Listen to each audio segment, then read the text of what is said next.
Bonjour à tous et bienvenue à Catch Club. On se retrouve pour les résultats de SmackDown du 27 août 2019.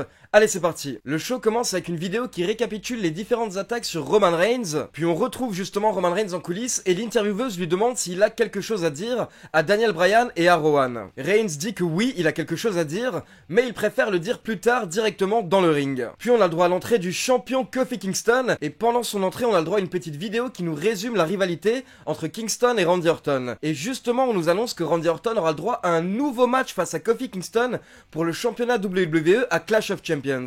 Kofi dit qu'il est là pour prouver qu'il mérite d'être champion et que Randy Orton a rendu tout ça personnel quand il a attaqué son frère Xavier Woods. Il dit qu'il va prouver à Randy Orton qu'il était déjà prêt il y a des années et il nous montrera à Clash of Champions pourquoi est-ce qu'il est le champion de la WWE. Mais il s'est fait interrompre par Randy Orton qui l'a traité de stupide plusieurs fois. Puis Randy Orton a sorti une lettre, il dit que c'est une lettre qu'un fan lui a glissée sous sa porte et il a commencé à la lire. Et donc Randy Orton prétend que c'est une lettre qui a été écrite par un enfant et cet enfant déclare que Randy Orton fait pleurer Kofi Kingston chaque nuit, donc il demande à Randy Orton d'arrêter de faire mal à Kofi Kingston. Et Orton dit que la lettre est signée par Kai, donc en fait il prétend que c'est une lettre qui a été écrite par le fils de Kofi Kingston, donc c'est pour énerver Kofi Kingston, en mentionnant encore une fois sa famille. Mais Randy Orton dit qu'il ne va pas répondre à Kai, car de toute manière il ne répond jamais aux fans, mais il vient de se rappeler que la famille de Kofi Kingston est dans le même hôtel que Randy Orton. Donc il dit à Kofi Kingston qu'il va aller rendre une petite visite à son fils tout de suite. À ce moment-là, bien entendu, Kofi Kingston a pété un câble, et donc il est sorti du ring pour retourner en coulisses, et tout de suite il a trouvé Randy Orton et les deux ont commencé à se battre. Mais très rapidement, Randy Orton a réussi à porter son Hangman DDT à Kofi Kingston directement au sol. Puis il s'est relevé et encore une fois il a traité Kofi Kingston de stupide plusieurs fois pendant que Kofi Kingston ne bougeait plus. Personnellement j'avais du mal au début avec ce segment parce que j'avais l'impression de revoir la même promo de Kofi Kingston que j'ai vu ces derniers mois. Kofi Kingston qui vient dans le ring pour dire qu'il est super heureux d'être champion WWE et qu'il va prouver à tout le monde qu'il mérite le titre. Honnêtement il peut pas passer 10 mois à dire ça le type. C'est pour ça qu'à partir du moment où Randy Orton est intervenu, j'ai trouvé que le segment était plus intéressant. Et donc après la pub on retrouve Big E en interview. Et on apprend d'ailleurs que Big E aura un match contre Randy Orton plus tard dans la soirée. Donc Big E est très sérieux et il dit que Kofi Kingston est sonné, mais d'ici Clash of Champions, il ira mieux et il sera en état de se battre. Mais Big E précise que d'ici la fin de la soirée, ce ne sera peut-être pas le cas pour Randy Orton. Ensuite, on a le droit à un match du King of the Ring entre Buddy Murphy et Ali. Les commentateurs insistent sur les dernières semaines de Buddy Murphy,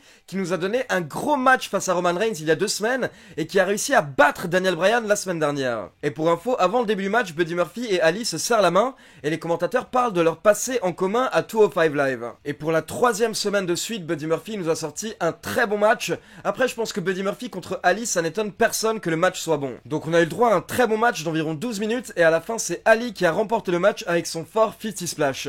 Et pour info, après le match, les deux catcheurs se sont à nouveau serré la main et Buddy Murphy a levé le bras d'Ali. Donc c'est intéressant de voir en fait que Buddy Murphy n'est pas vraiment un heel actuellement. Après, c'est un petit peu bizarre de lui donner une victoire face à Daniel Bryan la semaine dernière, puis le faire perdre face à Ali cette semaine. Mais en tout cas, c'est cool de voir que la WWE utilise mieux les talents de 205 Live actuellement. Ensuite, on passe en coulisses et on retrouve Bayley avec Ember Moon. Et donc elles disent qu'elles ne vont pas parler de ce qui s'est passé à SummerSlam, mais Ember Moon voulait dire à Bayley qu'il ne fallait pas écouter Charlotte, car c'est Bayley le visage de la compagnie et non Charlotte. Et Ember Moon dit que c'est grâce à Bayley si des catcheuses comme elle se sont lancées. Mais là d'un coup on voit Lacey Evans qui débarque. Et Lacey Evans dit que c'est elle le visage de la division féminine. Elle dit que Bayley tire la division féminine vers le bas, alors que Evans veut relever le niveau, donc elle lance un défi à Bayley, elle veut un match ce soir, et Bayley accepte. Puis on a le droit à l'entrée du Miz qui arrive sur le ring, et on nous remonte ce qui s'est passé la semaine dernière, c'est-à-dire l'attaque de Shinsuke Nakamura et Sami Zayn sur The Miz. Miz explique que maintenant Sami Zayn est le nouveau représentant de Shinsuke Nakamura, et que la semaine dernière ils ont décidé de s'en prendre à lui. Il dit que Sami Zayn prétend qu'il adhère à la même philosophie que Shinsuke Nakamura,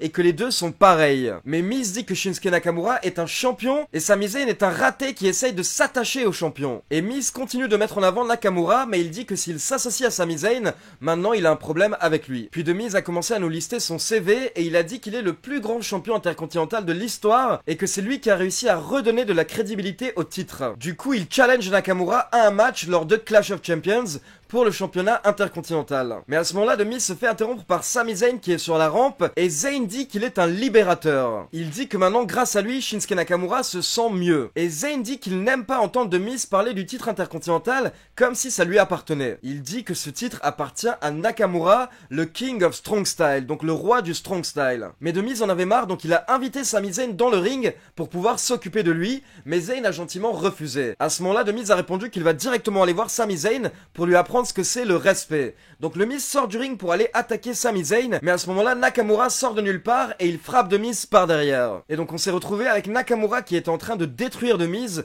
pendant que Sami Zayn faisait un petit peu la pom-pom girl au micro et il encourageait Shinsuke Nakamura. Et pour finir, les trois catcheurs sont retournés dans le ring et Nakamura apportait le Kinshasa à The Miz pendant que Sami Zayn était en train de crier au micro. Donc vraiment, Sami Zayn était insupportable durant le segment et du coup honnêtement c'était très bon, j'ai trouvé personnellement, même si cette alliance me dérange un petit peu. Parce que d'un côté pour moi ça commence plutôt bien et Sami Zayn joue bien son rôle au micro, mais en fait le problème principal pour moi c'est que Sami Zayn n'est pas un manager, Sami Zayn est un catcheur et en plus Sami Zayn est un très bon catcheur. Donc je vous avoue que d'un côté je suis content pour lui qu'il soit utilisé, mais d'un autre côté en fait ça me gêne qu'il soit simplement utilisé en tant que manager, parce que merde quoi, c'est un catcheur et actuellement il est dans les meilleures années de sa vie, donc utilisez-le en tant que catcheur quoi. Puis on passe en coulisses et on voit Kevin Owens qui rentre dans le bureau de Shane McMahon, mais il trouve Elias. Et donc les deux catcheurs ont une petite discussion et Kevin Owens demande où est Shane McMahon, mais Elias dit que Shane McMahon n'est pas présent ce soir.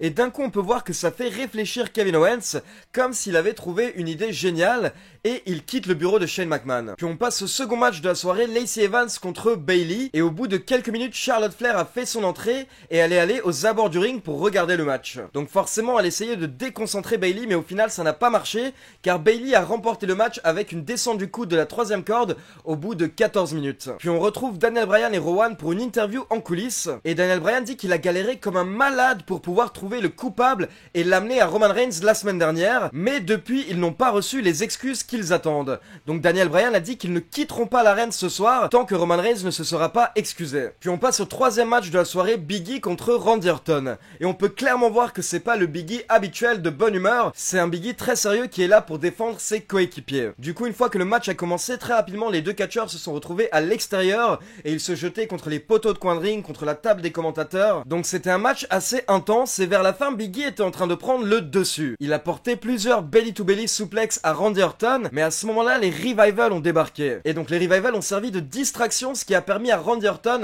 de porter son RKO pour la victoire. Mais ce n'est pas terminé car après le match les Revival sont montés dans le ring et donc ils ont soulevé Big E pour que Randy Orton puisse lui porter un espèce de super RKO. En gros ça ressemblait à un 3D des Dudley Boys. Puis on retrouve Chad Gable en coulisses pour une interview. Et l'intervieweuse demande à Chad Gable si toutes ces petites blagues de Shelton Benjamin l'énervent. Mais Chad Gable dit que Benjamin devrait savoir qu'il ne faut pas le sous-estimer. Et que ce soir c'est Shelton Benjamin qui va se retrouver au sol et non Gable. Mais là encore une fois on a Shelton Benjamin qui arrive et qui fait semblant de ne pas voir Chad Gable car en fait il est trop petit. Puis on a le droit à une petite vidéo qui se concentre sur le titre 24/7.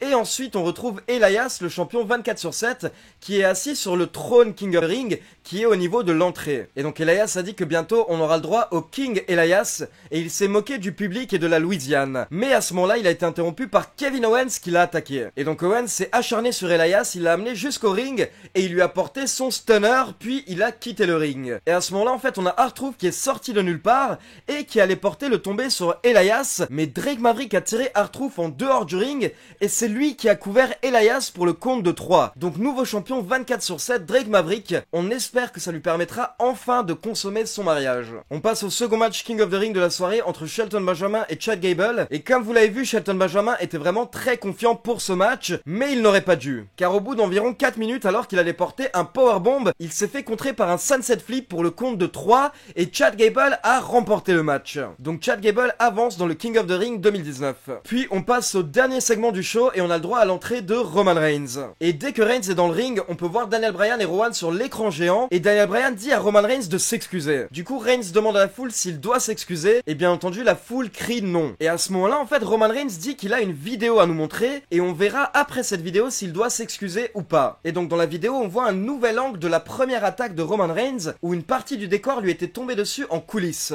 Donc en fait Roman Reigns était au milieu et devant lui il y a une structure qui lui était tombée dessus et en même temps derrière derrière lui, il y a des espèces de grosses boîtes qui étaient tombées sur Roman Reigns. Et en fait, dans cette vidéo, on ne peut pas voir qui a poussé la structure, mais on peut clairement voir que c'est Rowan qui pousse les boîtes derrière qui tombent sur Roman Reigns. Puis ensuite, Rowan essaye de s'échapper discrètement. Et donc on repasse au direct et on voit Daniel Bryan et Rowan qui voient cette vidéo. Et à ce moment-là, Daniel Bryan pète un câble. Il se retourne vers Rowan et il s'énerve contre lui. Il commence à lui mettre plusieurs gifles et à lui dire qu'il avait confiance en lui mais qu'il l'a trahi. Donc il ordonne à Rowan de dégager et Daniel Bryan se rend vers le ring en répétant qu'il n'était pas au courant. Du coup, Bryan arrive vers le ring petit à petit et il répète qu'il déteste les menteurs. Il n'était absolument pas au courant que c'était Rowan qui était impliqué dans l'affaire et il répète que ce n'est pas lui qui a dit à Rowan de faire ça, mais clairement c'est quelqu'un d'autre, mais il faut trouver qui. Mais malheureusement pour Daniel Bryan, il n'a pas réussi à convaincre Roman Reigns et donc une fois qu'il était dans le ring, Roman Reigns lui a porté un spear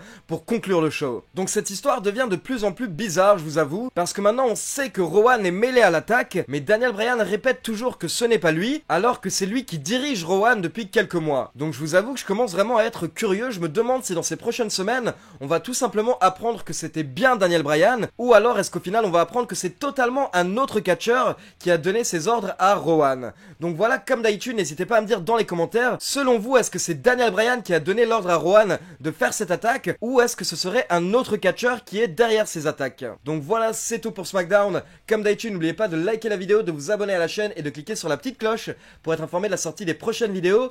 Et grosse nouvelle, ce week-end, vous aurez enfin le droit à la vidéo de Sammy Guevara qui répond à vos questions. Donc je pense que je la posterai samedi soir avant All Out, donc surtout checkez bien Catch Club samedi soir. Ciao tout le monde!